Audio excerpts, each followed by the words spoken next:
क्या आपने कभी सोचा है कि कुछ लोगों के पास महीने के आखिर में हमेशा पैसे बचे रहते हैं, जबकि दूसरों का हाथ हमेशा तंग रहता है और वे बस जैसे तैसे गुजारा करते हैं?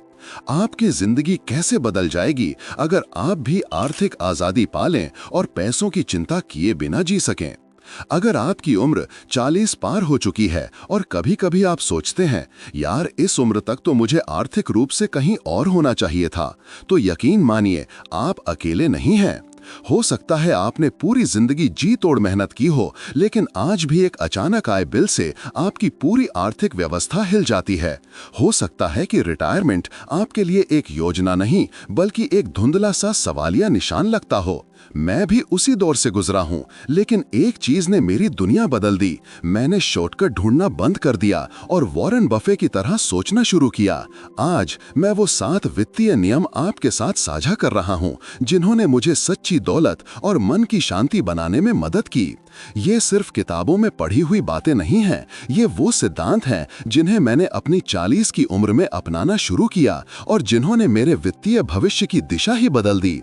और मेरा मानना है कि अगर आपने इनमें से कुछ को भी अपना लिया तो ये आपकी जिंदगी भी बदल सकते हैं।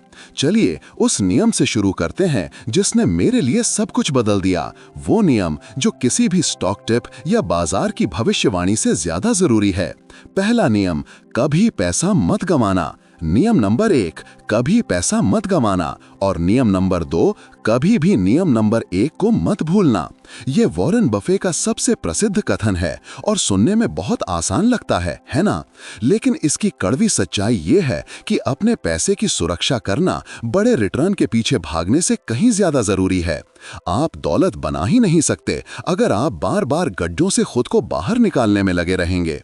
जब आप 40, 50 या उससे ज्यादा की उम्र में होते हैं तो वित्तीय गलतियों से उबरने के लिए आपके पास समय बहुत कम होता है। 30 की उम्र में 5 लाख रुपए का नुकसान होना बुरा है, लेकिन 55 की उम्र में उतना ही पैसा खोना आपके रिटायरमेंट को कई साल पीछे धकेल सकता है। ये नियम सिर्फ एक सलाह नहीं, बल्कि आपके भविष्य की सुरक्षा के लिए एक ढाल बन जाता है। सोचिए 2008 में क्या हुआ था।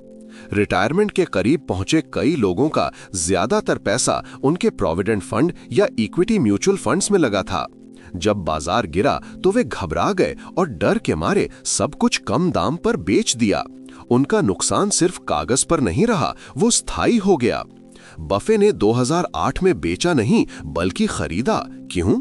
क्योंकि वे सिर्फ उन कंपनियों में निवेश करते हैं जिन्हें वे समझते हैं, जिनके फंडामेंटल्स मजबूत होते हैं और वे बाजार के उतार चढ़ाव में भी टिके रहते हैं। आप इसे कैसे लागू कर सकते हैं? सबसे पहले रातों रात अमीर बनाने वाली ऊंचे जोखिम वाली स्कीमों से दूर रहें। अगर कोई आपको 20% या उससे ज्यादा रिटर्न का वादा कर रहा है तो वहां से भाग जाइए। समय की कसौटी पर खरे उतरे निवेशों के साथ टिके रहें, जैसे निफ्टी 50 या सेंसेक्स के इंडेक्स्ड फंड, डिविडेंड देने वाले ब्लू चिप स्टॉक्स या स्थिर इलाकों में रियल एस्टेट। दूसरा, कम से कम 6 से 12 महीने के घर खर्च के बराबर पैसा एक हाई यील्ड सेविंग्स अकाउंट या किसी सुरक्षित लिक्विड फंड में एक सेफ्टी नेट की तरह अलग रखें। ये आपको बाजार में गिरावट के समय अपने निवेशों को बेचने से बचाता है। नुकसान का क्रूर गणित समझिए। अगर आपके पास 10 लाख रुपए हैं और आप 30% खो देते हैं तो आपके पास 7 लाख बचते हैं। अब वापस 10 लाख तक पहुंचने के लिए आपको 30% रिटर्न नहीं बल्कि 43% रिटर्न चाहिए। यही नुकसान का गणित है और ये किसी को नहीं बख्शता। दौलत का रास्ता सिर्फ पैसा बढ़ाने के बारे में नहीं है, ये उस पैसे को न खोने के बारे में भी है जिसे कमाने के लिए आपने इतनी मेहनत की है। लेकिन यहीं पर ज्यादातर लोग धोखा खा जाते हैं। उन्हें लगता है कि कम कीमत का मतलब हमेशा एक बेहतर सौदा होता है। दूसरा नियम, कीमत और मूल्य के बीच का अंतर समझिए। कीमत वो है जो आप चुकाते हैं, मूल्य वो है जो आपको मिलता है। ये शायद बफे का सबसे ज्यादा गलत समझा जाने वाला सिद्धांत है। किसी चीज के सस्ते होने को एक अच्छा सौदा समझने की गलती मत कीजिए।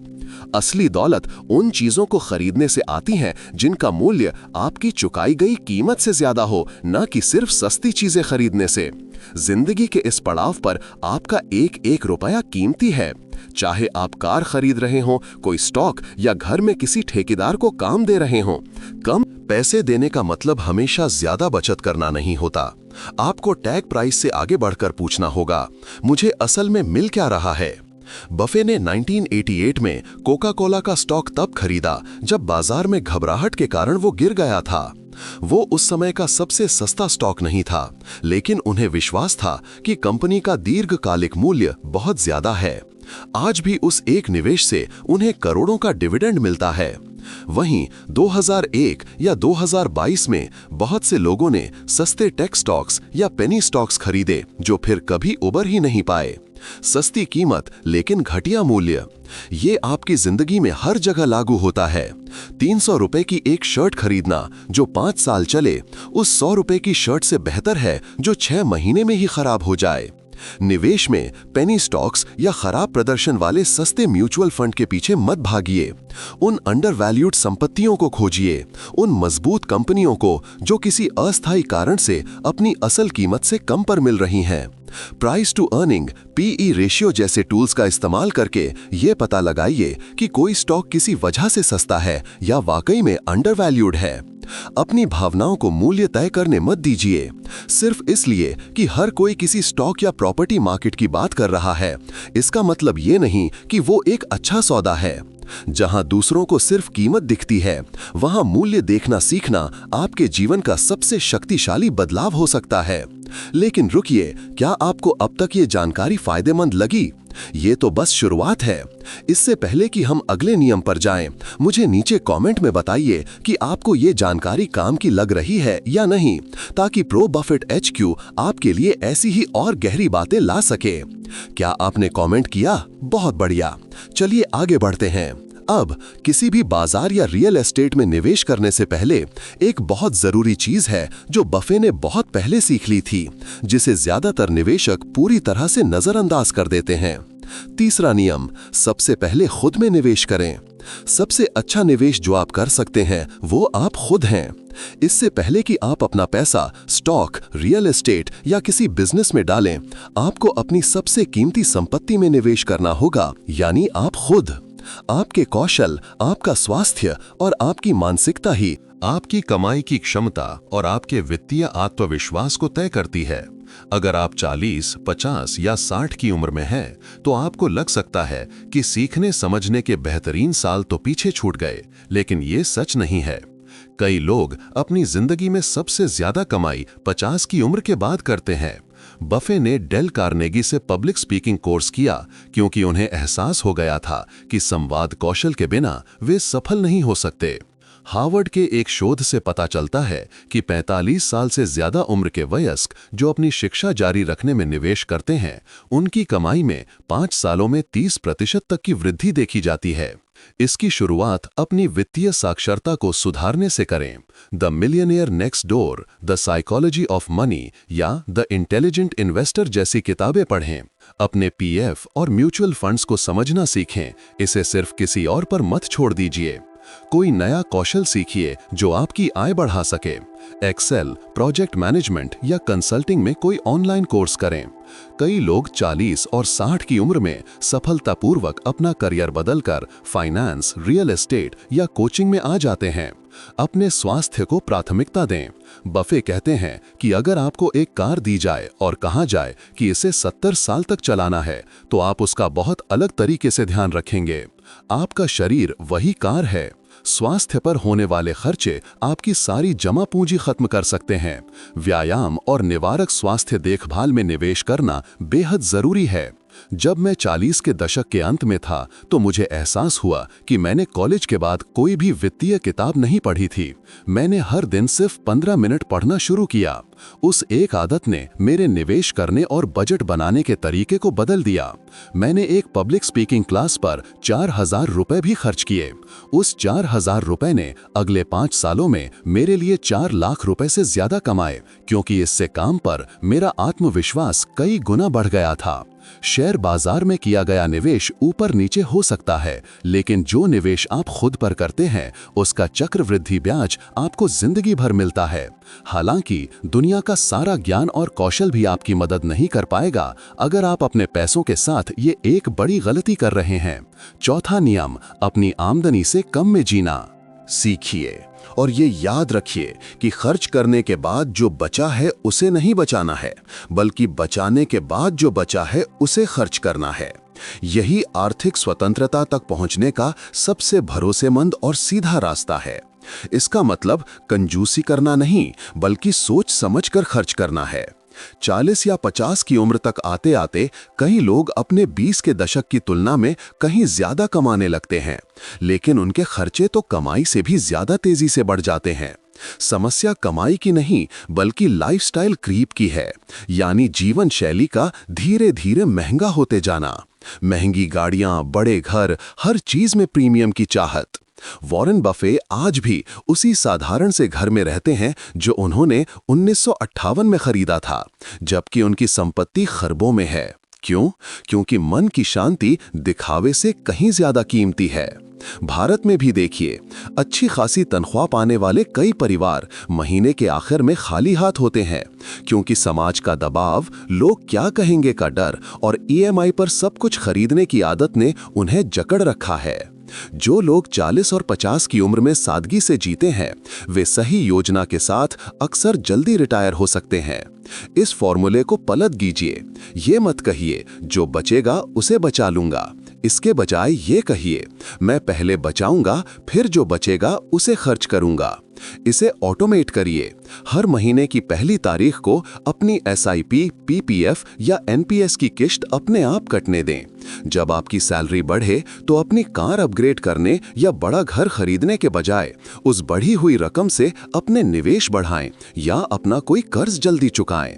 कोई भी बड़ी खरीदारी करने से पहले खुद से पूछिए, क्या ये चीज मुझे आर्थिक आजादी के करीब ले जा रही है या उससे दूर?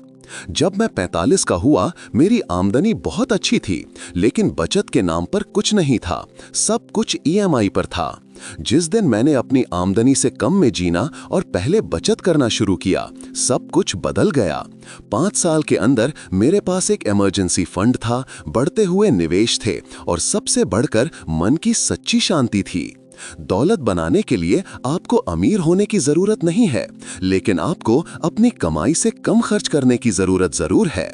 लेकिन सिर्फ सही बजट बनाने से असली दौलत नहीं बनती, जब तक आप उस अदृश्य शक्ति को नहीं समझते जिसने बफे को अरबपति बनाया। 5वां नियम, धैर्य और कंपाउंडिंग चक्रवृद्धि आपके सबसे अच्छे दोस्त है। आज कोई छांव में इसीलिए बैठा है क्योंकि किसी ने बहुत समय पहले एक पेड़ लगाया था। दौलत रातों रात नहीं बनती, ये धीरे धीरे, लगातार और धैर्य के साथ बनती है। 40 पार के कई लोगों को लगता है कि वे बहुत पीछे रह गए हैं, लेकिन कंपाउंडिंग को इस बात से कोई फर्क नहीं पड़ता कि आपने कब शुरू किया, उसे सिर्फ इस बात से फर्क पड़ता है कि आपने शुरू किया।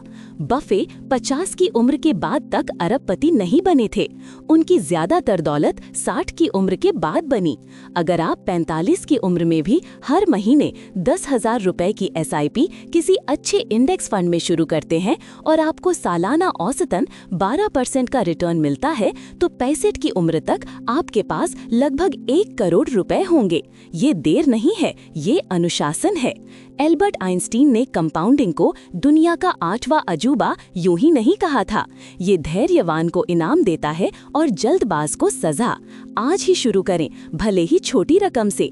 500 रुपए या 1000 रुपए महीने से शुरू करें और जब संभव हो बढ़ाते जाएं। समय और निरंतरता रकम से ज्यादा मायने रखती है। अपने डिविडेंड और मुनाफे को दोबारा निवेश करें ताकि आपका पैसा आपके लिए और पैसा कमाए। बोरिंग बने? जी हाँ, बोरिंग होना अच्छा है। बफे कोका कोला और एप्पल जैसी बोरिंग लेकिन ठोस कंपनियों में निवेश करते हैं। निफ्टी 50 इंडेक्स फंड शायद आकर्षक ना लगे, लेकिन ये लगातार बढ़ता है और सबसे जरूरी, उसे अकेला छोड़ दें। देन बफे का पसंदीदा होल्डिंग पीरियड है हमेशा के लिए। आप जितना ज्यादा अपने निवेशों से छेड़छाड़ करेंगे, बाजार को टाइम करने की कोशिश करेंगे या डर में बेचेंगे, उतनी ही ज्यादा संभावना है कि आप कंपाउंडिंग की शक्ति को तोड़ देंगे। मुझे पहले लगता था कि मुझे हर निवेश में छक्का मारना होगा, लेकिन मेरी सबसे अच्छा प्रदर्शन करने वाली संपत्ति एक बोरिंग सा सेंसेक्स इंडेक्स फंड है, जिसे मैंने 47 की उम्र में शुरू किया था। 10 साल बाद ये मेरे किसी भी दूसरे निवेश से ज्यादा बढ़ चुका था। कंपाउंडिंग गुरुत्वाकर्षण की तरह है, रोज दिखाई नहीं देती, लेकिन सालों बाद इसकी ताकत अपराजेय हो जाती है। अब मैं ये जानने के लिए उत्सुक हूँ, अब तक इन नियमों में से कौन सा आपको सबसे ज्यादा प्रभावित कर रहा है। शायद आपने इनमें से कुछ को पहले आजमाया हो या किसी एक ने आपकी आंखें खोल दी हो। अपने विचार नीचे कमेंट्स में साझा करें। प्रो बफे HQ के हमारे समुदाय को एक दूसरे के अनुभवों से सीखना बहुत पसंद है, लेकिन सिर्फ धैर्य ही काफी नहीं है। अगर आप वही महंगी गलती कर रहे हैं जो ज्यादातर लोगों की संपत्ति को नष्ट कर देती है। छठा नियम, भेड़ चाल से बचें।